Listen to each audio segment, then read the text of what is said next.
On this week's episode of Biking with Panda, we spent a few weeks building up my truck camper and made it feel comfortable enough to use at Blue Mountain, a lift-access downhill park.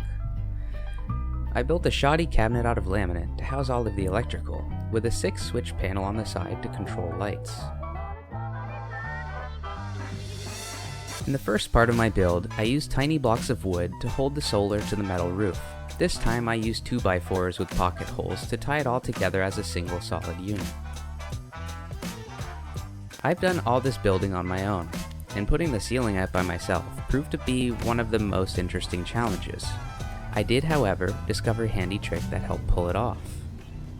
Oh, you clever bastard. Oh my god, you've done it again. I was able to adjust a telescoping ladder to roughly the height needed to support the far side so the sheet didn't split while I put it up. I did end up taking it partly down to install a second layer of Reflectix insulation later. And my seams aren't perfect, but they're getting better. And for the most part, they're hidden with trim anyway. My favorite part of the ceiling was this hefty piece of cedar I used to trim the back and support both of the boards, as they were slightly too short. I got the walls set up, and it really started to look like a camper. The rotten bench material was still a problem, so I got to task on removing that next. My initial plan was to remove all of its plywood and replace it with cedar, but it was actually impossible. Instead, I painfully separated the top layer of plywood and then sanded and used antifungal detergent on the remaining material before adding a layer of cedar deck boards to sit on. I originally wanted to join them together using pocket holes, but I found it wasn't necessary with the plywood underneath.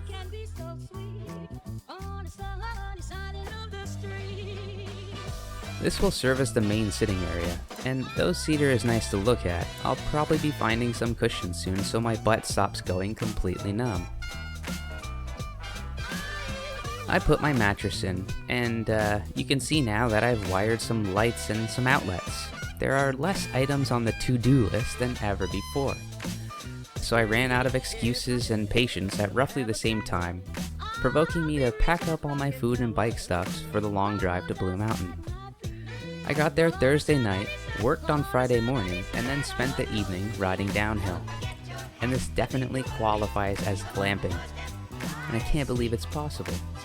I mean, I had bathroom from the hotel, I had Wi-Fi, and I had a kitchen. I was set.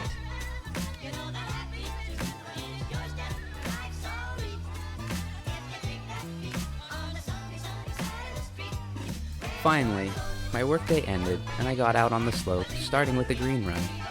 Within the first 15 seconds, I already knew my skills had improved immensely since the last time I'd been. Far more bike and muscle control in the fast and ruddy sections. I felt like I finally belonged at the downhill park. I stayed for a few days and got in several runs, which I'll be putting in another video, hopefully outlining some progression and perhaps providing insight to others who are looking to get better at riding park. I'm sure you're tired of listening to me, and I'm tired of talking.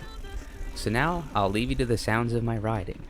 But until next time, you know what to do. Go ride.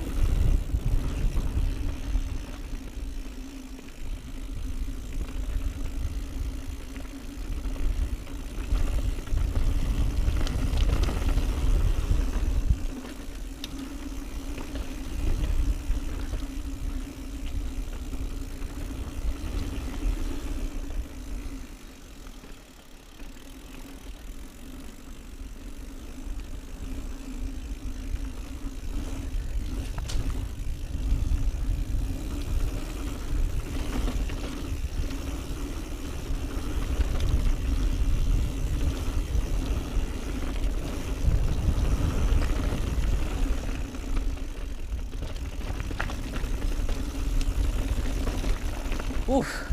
Oh man.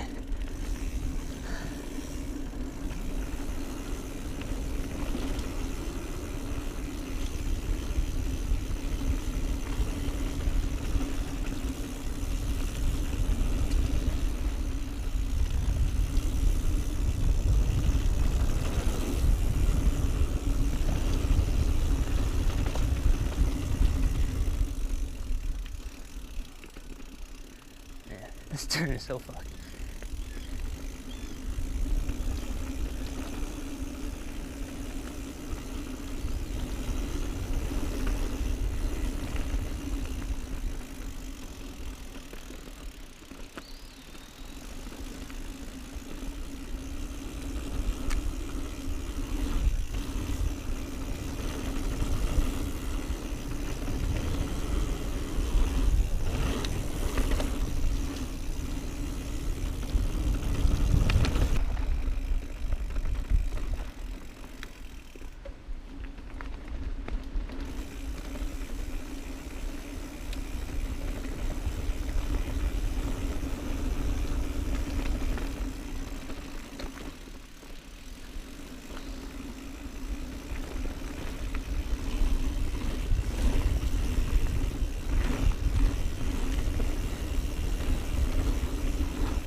You wearing dress pants, man?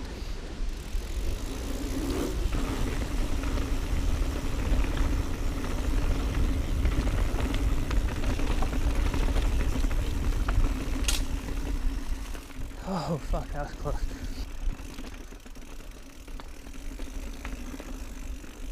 Oh fuck. Quite a bit of work to do this season.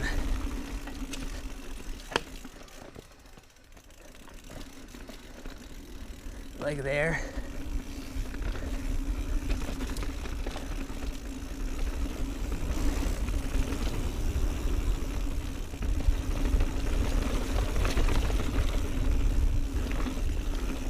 Man, that gets a little nutty back there.